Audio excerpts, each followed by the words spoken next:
ನಮಸ್ಕಾರ. SR public ನ್ಯೂಸ್ಗೆ ಸ್ವಾಗತ. ಬೆಂಗಳೂರಿನ Karnataka international artist village charitable ಟ್ರಸ್ಟ್ನ 2026ನೇ ಸಾಲಿನ ಜೀವಮಾನದ ಕಲಾಶ್ರೇಷ್ಠ ಸಾಧಕರ ಪ್ರಶಸ್ತಿಯು ಸಂಡೂರಿನ ಖ್ಯಾತ ಕಲಾವಿದ ನಾಡೋಜ VT ಕಳೆಯವರಿಗೆ ಲಭಿಸಿದೆ. ಇದರ ಅಂಗವಾಗಿ ಇತ್ತೀಚೆಗೆ ಬೆಂಗಳೂರಿನಲ್ಲಿ ಕರ್ನಾಟಕ ಚಿತ್ರಕಲಾ ಪರಿಷತ್ನಲ್ಲಿ ನಡೆದ ಕಾರ್ಯಕ್ರಮದಲ್ಲಿ ಟ್ರಸ್ಟ್ನ ವತಿಯಿಂದ ಶ್ರೇಷ್ಠ ಕಲಾ ಸಾಧಕರ ಪ್ರಶಸ್ತಿ ಪ್ರದಾನ ಮಾಡಿ ಗೌರವಿಸಲಾಯಿತು. ನಿವೃತ್ತ DC doctor C Somashekhar, Karnataka Lalitha Kala academy ಅಧ್ಯಕ್ಷ ಪಾಸಾ ಕುಮಾರ್, ಚಾರಿಟೇಬಲ್ ಟ್ರಸ್ಟ್ನ ಅಧ್ಯಕ್ಷ ಡಾಕ್ಟರ್ BG ಅವಟಿ, ಉಪಾಧ್ಯಕ್ಷರಾದ ಡಾಕ್ಟರ್ BS ದೇಸಾಯಿ ಹಾಗೂ ಸದಸ್ಯರಾದ ಶಂಕರಾಚಾರಿ, ಅಪ್ಪು ಗಣಿಗಾರ್ ಸೇರಿದಂತೆ ಅನೇಕ ಗಣ್ಯರು ಉಪಸ್ಥಿತರಿದ್ದರು.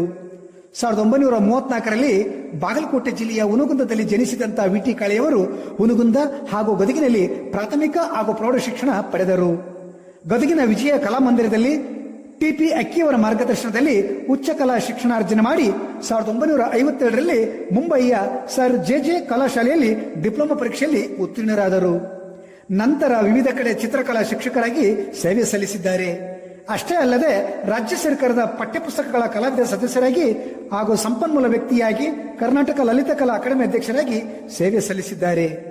ಸಾಹಿತ್ಯ ಕ್ಷೇತ್ರದಲ್ಲಿಯೂ ಕೃಷಿ ಮಾಡಿರುವ ಇವರು ಸುಮಾರು 20ಕ್ಕೂ ಹೆಚ್ಚು ಐತಿಹಾಸಿಕ, ಸಾಮಾಜಿಕ ಹಾಗೂ ಪೌರಾಣಿಕ ನಾಟಕಗಳನ್ನು ರಚಿಸಿ ನಿರ್ದೇಶಿಸಿದ್ದಾರೆ. ಇವರ ಈ ಸಾರ್ಥಕ ಸೇವೆಗೆ ರಾಜ್ಯೋತ್ಸವ ಪ್ರಶಸ್ತಿ, ನಾಡೋಜ ಪ್ರಶಸ್ತಿ, ನೃಪತುಂಗ ಪ್ರಶಸ್ತಿ, ಅನೇಕ ಪ್ರಶಸ್ತಿಗಳು ಸೇರಿದಂತೆ ಅವರ ಸಾಧನೆಯ ಕಿರೀಟ ಅಲಂಕರಿಸಿವೆ. ಅನೇಕ ನಾಟಕ ಹಾಗೂ ಚಲನಚಿತ್ರಗಳಲ್ಲಿ ನಟರಾಗಿ ಅಭಿನಯಿಸಿದ್ದಾರೆ. ಇವರ ಕಲಾಕೃತಿಗಳು ದೇಶ ವಿದೇಶಗಳಲ್ಲಿ ಕಲಾ ಗ್ಯಾಲರಿಗಳಲ್ಲಿ ಸ್ಥಾನವನ್ನು ಪಡೆದುಕೊಂಡಿರುವುದು ಇವರ ಕಲಾ ಸಾಧನೆಗೆ ಹಿಡಿದ ಕನ್ನಡಿಯಾಗಿದೆ.